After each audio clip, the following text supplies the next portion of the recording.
था मिस्र के वंश में लूदी, अनामी, लहाबी, नप्तूही, पत्रूसी, कसलूही, कप्तोरी, कसलूहियों में से पलिश्ती लोग निकले। बड़े ध्यान से सुनने वाला वचन है ये। आगे बढ़ेंगे 15 आयत को। कनान के वंश से उसका जेठ सिदोन, हित जिसे हित्ती बोलते हैं, यबूसी, अमोरी, गिरगाशी, हिच्ची, अर्की, सीनी, अवर्दी, समारी, हमाती लोग भी हुए। फिर वो कनानियों के कुल भी फैल गए। अगर आप ध्यान से पढ़ें बाइबल को तो परमेश्वर ने कहा था, अब्राहम मैं तेरे वंश को कौन कौन से देश दूंगा जिनमें हित्ती, यबूसी, एमोरी लोग रहते हैं। आपने कभी क्वेश्चन नहीं किया अपने दिमाग में कि क्या हुआ ऐसा कि परमेश्वर अब्राहम को कह रहा है कि मैं तुझे कनान के देश दूंगा। कनान के देश के लोगों ने कौन सा पाप किया था? कनान के देश के लोगों से क्या दुश्मनी थी परमेश्वर की कि परमेश्वर ये कहता था कि मैं कनान के सारे देश अब्राहम के वंश को दूंगा? क्योंकि जो अब्राहम का वंश था वो उसी बेटे से निकला था जिसने अपने पिता को नंगा नहीं देखा था। और कनान के सारे वंश जिसे परमेश्वर ने देने का वायदा किया था वो उसी बेटे से निकले थे जिसने अपने बाप को नंगा देखा था। इतना फर्क कि परमेश्वर ने पूरी जनरेशन श्रापित कर दी जिन्होंने परमेश्वर की सेवा को छोड़ा, जिन्होंने परमेश्वर के हुक्मों को तोड़ा, जो पवित्रताई में जिन्होंने परमेश्वर को फॉलो नहीं किया। पूरे के पूरे वंश को, पूरी की पूरी जनरेशंस को, देशों को परमेश्वर ने श्रापित कर दिया और अब्राहम के वंश को दे दिया। इसलिए मैं कहता हूं जब आप स्पिरिचुअल लाइन पे चलते हैं आपको जल्दी नहीं करनी, क्योंकि परमेश्वर आपके वंशों को सोच रहा है, आपको वंशों को आशीषित करने के बारे में सोच रहा है, सिर्फ वो आपके बारे में नहीं सोच रहा।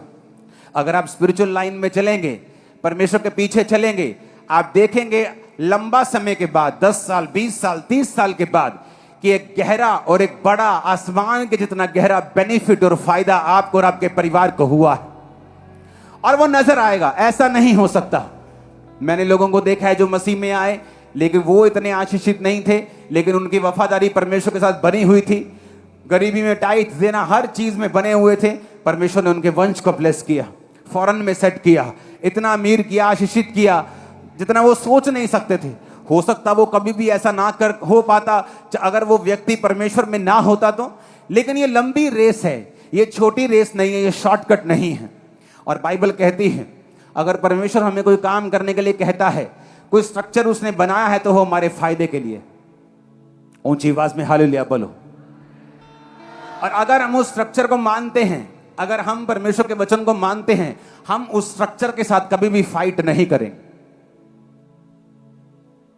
आप अगर आप फाइट करेंगे आप शर्मिंदा होंगे। आप नोटिस करेंगे जिसे परमेश्वर ने ठहरा दिया और जिसे चर्च ने ठहरा दिया, अगर आप उसके साथ फाइट करेंगे वो आप शर्मिंदा होंगे। आप चाहे गलत हो सही हो ये बाद में देखा जाएगा, क्योंकि उसके साथ डील करना परमेश्वर का काम है, आपका नहीं। परमेश्वर ने कहा अगर मूसा ने गलती की तो ये मेरा काम है उसके साथ डील करना, तुम्हारा नहीं। अब तुम श्रापित रहोगे और कोड़ी रहोगे। हालेलुया। ऊंची आवाज में हालेलुया बोलो। अगर चर्च स्ट्रक्चर में रहे, अपनी हद में रहे, पास्टर्स को कभी डिस्कस मत करें। वचन सुने, अच्छा लगे सुने, अच्छा नहीं लगता, आपको लगता है व्यक्ति प्रभु की ओर से नहीं है, त्याग दें, छोड़ दें, लेकिन निंदा ना करें। आपको 1-2 बार किसी को अलर्ट करना है कर दें, लेकिन अपने मुंह से गालियां बकना, अपने मुंह से गंदगी बकना, ये आपका और मेरा काम नहीं है। और इसीलिए लोग श्रापित होते हैं, सेवकाइयां भी श्रापित होती, पास्टर श्रापित हो जाते। लेकिन प्रभु आपके साथ डील करता है जब आप वैर विरोध और कड़वाहट और निंदा और एक दूसरे की लात खींचना जब तक आप छोड़ते नहीं, वो आपके साथ डील करता है। और अगर आप पास्टर के साथ ऐसा कर रहे हैं फिर तो वो आपको डबल डील करता है। अगर आप विश्वासियों के साथ ऐसा कर रहे हैं तो भी वो आपको पनिश करता है। इसलिए तो वचन में लिखा है कि अगर तू परमेश्वर के शरीर का अंग है। अगर दूसरा अंग दुख पाता है, अगर सिर दुख रहा है तो हाथ भंगड़ा नहीं डाल सकता कि चलो सिर ही दुख रहा है, पैर तो भंगड़ा कर सकते हैं। बंदा कहता नहीं यार मैं नहीं आ सकता पार्टी में, क्या हुआ यार मेरा सिर दुख रहा है। वो नहीं कहता यार मेरा सिर ही दुख रहा है, मेरे टांग थोड़ी दुख रही है, पांव थोड़ी दुख रहा है, चल भंगड़ा डालते हैं। कहता नहीं सिर दुख रहा है, उठ नहीं हो रहा। क्योंकि अगर एक अंग दुख पाता है तो दूसरा अंग भी उसके साथ दुख मनाता है। अगर मैं आपको बोलता हूं आपकी आंखें बड़ी सुंदर हैं तो पूरा शरीर फूल जाता है, वाह। हां, तू गाता बड़ा अच्छा, वाह। तेरी आंखें बड़ी सुंदर है, वाह। तेरा पूरा शरीर खुश हो जाता है। और वचन कहता है अगर एक अंग की बड़ाई होती है दूसरा अंग भी बड़ाई करे। लेकिन यहां अगर एक बंदा कुछ अच्छा करता है दूसरा कहता तेन दसदा हुण तेरी करदा शिकायत पापा नु, मैं तेन दसदा। और ये शैतान है, ये शैतानी, प्योर शैतानी। इसे बोलते हैं ना देसी घी और प्योर देसी घी, फर्क होता है ना। एक होता है शैतान, एक होता है प्योर शैतान। ये प्योर शैतान वाले लोग होते हैं और प्रभु इनको सजा देता है। हमेशा हमेशा इन चीजों से बच के रहो, क्योंकि एक स्ट्रक्चर परमेश्वर ने बनाया है, आप उसे तोड़ेंगे। और वचन कहता है जो बाड़ा तोड़ेगा सांप उसको डसेगा, जो बाड़ा तोड़ेगा सांप उसको काटेगा, विष उसको लगेगा और वो मरेगा। हालेलुया, ऊंची आवाज में हालेलुया बोलो। एक टाइम तक आप लोगों को अवेयर करते हैं कि फलाना बंदा फेक है, ये गलत कर रहा है, लेकिन आप उसकी पर्सनल लाइफ के इतने झमेले होने के बावजूद, उसके पापों की नॉलेज होने के बावजूद भी आप उसे कभी एक्सपोज नहीं करते। रीजन, ये मेरा काम नहीं, परमेश्वर का काम। ऐसी ऐसी न्यूज मिलती कि दो शादियां हो रही हैं, गलत काम हो रहे हैं बड़ी बड़ी चर्च में, लेकिन आपने मुझे कभी ऐसा नहीं, आज मैं एक्सपोज करूंगा, कभी नहीं, ये मेरा काम नहीं। अगर कोई पब्लिकली कोई बेवकूफी करेगा मैं उसे एक बार समझा दूंगा, उसके बाद कभी नहीं। पर्सनली उसे कभी एक्सपोज नहीं करूंगा कि ये मेरा काम नहीं। न्याय करना परमेश्वर का काम है। अगर वो मेरा जीवित परमेश्वर है, वो न्याय कर देगा, लोगों के सामने ले आएगा।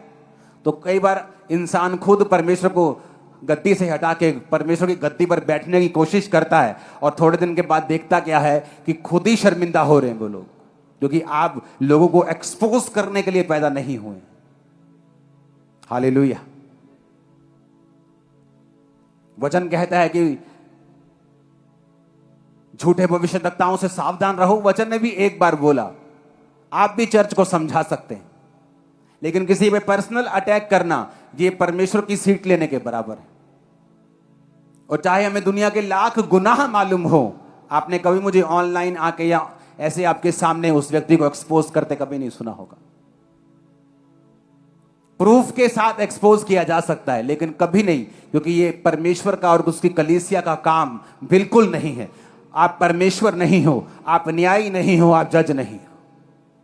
मैं उससे पीछे रह सकता हूं, मैं अपनी संगति उससे खत्म कर सकता हूं, क्योंकि वचन कहता है अगर भाई कहलाकर कोई मूर्ति पूजा करता है, व्यभिचार करता है, तो तू उसके साथ खाना भी मत खा, नहीं तो तू भी पापी है परमेश्वर के सामने। जब हम वचन में से पूरी तरीके से चलना शुरू कर देते हैं, हम आशीषित होते हैं। वचन के साथ चलना शुरू कर देते हैं, हमारे फाइनेंस, हमारी लाइफ, हमारी जिंदगियां जो हैं सब तरफ से ग्रोथ करना शुरू कर देती हैं। हम ग्रो करना स्टार्ट कर देते हैं। आज पास्टर्स को देखो, आपको इंटरनेट के ऊपर जज करते मिलेंगे, छोटी सी चीज के पीछे पड़ जाएंगे और आपको हर बार वो जज करते हुए मिलेंगे। और जब आप उनकी पर्सनल लाइफ में झांकेंगे और देखेंगे सेवकाइयों में, आप इसीलिए देखेंगे कि कभी भी रिजल्ट ऐसा नहीं है जैसा होना चाहिए था। अभी भी फाइनेंशियल स्ट्रगल चल रहा है, अभी भी पब्लिक नहीं आ रही, लोग नहीं आ रहे। क्यों? परमेश्वर आपको नहीं देता अगर आपकी कैपेसिटी नहीं है तो। आपकी कैपेसिटी जब आत्मा में बढ़ती है, परमेश्वर आपको देता है। आपकी कैपेसिटी बढ़ेगी, वो आपको देगा। वो 10 लीटर के बर्तन में 12 लीटर नहीं दे सकता, उसे मालूम है 2 लीटर वेस्ट हो जाएगा। आपका बर्तन 50 लीटर का कर लीजिए, वो भर देगा आपको। आपकी कैपेसिटी नहीं है। आपको थोड़ी सी बरकत मिले, आप पास्टर्स को जज करना शुरू कर देते हैं। आपको थोड़ी सी सेवकाई मिले, आप अपनी डॉक्ट्रिन्स और दूसरे की डॉक्ट्रिन्स को आप जज करना शुरू कर देते हैं। और इसी वजह से लोग उतना नहीं बढ़ पाते जितना उनको बढ़ना चाहिए। ऊंची आवाज में हालेलुया खड़का के बोलो जरा।